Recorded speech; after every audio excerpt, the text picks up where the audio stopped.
This is Gizmo.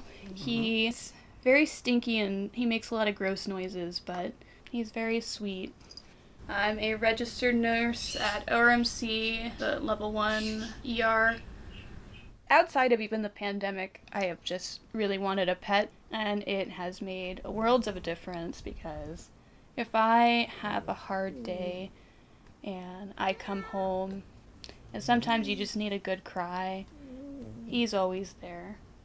Sometimes when people are healthcare workers, you aren't really able to go home and vent about it. Because I wouldn't go to your dinner table with your family there and talk about, geez, I had this patient die, and this one was really rude to me right after this patient died, and I cried in the bathroom. Like, it's not really dinner talk. Thankfully, I have, Josh there, my partner, who's able to let me vent.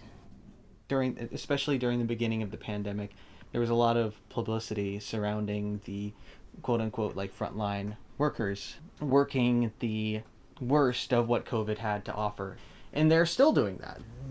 But the public eye has turned away from them in a way, and the workload hasn't. When a nurse is flexed up, it means they take an additional patient assignment. So you go from having 3 patients to 4. Which was fine before the pandemic because we liked taking care of ER patients. No one's in the ER because they don't want to be. They like the hustle and bustle and being busy. But with the COVID patients and the fact that they're going to continue coming in because people aren't taking things seriously is part of the problem leading to people leaving.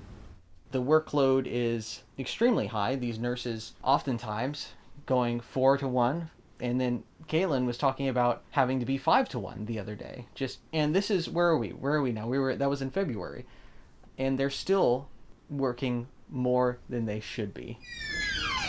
You want to help, Gizmo? When you spend days getting up at the crack of dawn and getting home after dark, she's usually feeling exhausted, maybe worried or scared for her patients that she's had, or for her coworkers who have had to deal with other patients.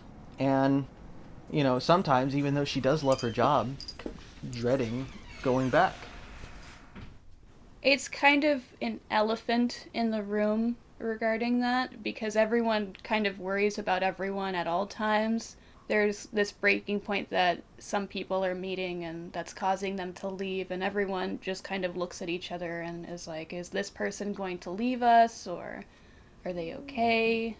It's just like a ticking time clock to see who the next person is that's going to go that really can't take the stress anymore. I can't imagine being in a crowd right now. Like, I can't imagine going back to the things that we did before. Like, just jumping back into it. I probably am going to wear my mask for the near future, even after COVID. I'm vaccinated and everything, and I'm still not doing anything because I know what it looks like on the other side when people do get it, and it does go south. Seeing it again and again and again, it just starts to really take a toll on you mentally, especially, with public perception of COVID becoming more lax. It's just like it was before. People took it seriously, cases went down. When cases go down, people become more lax, and then they jump back up. It's probably going to happen again, I would guess, at the end of this month with spring break, and it's cyclical at this point. Like, we are expecting it. We already know it's happening.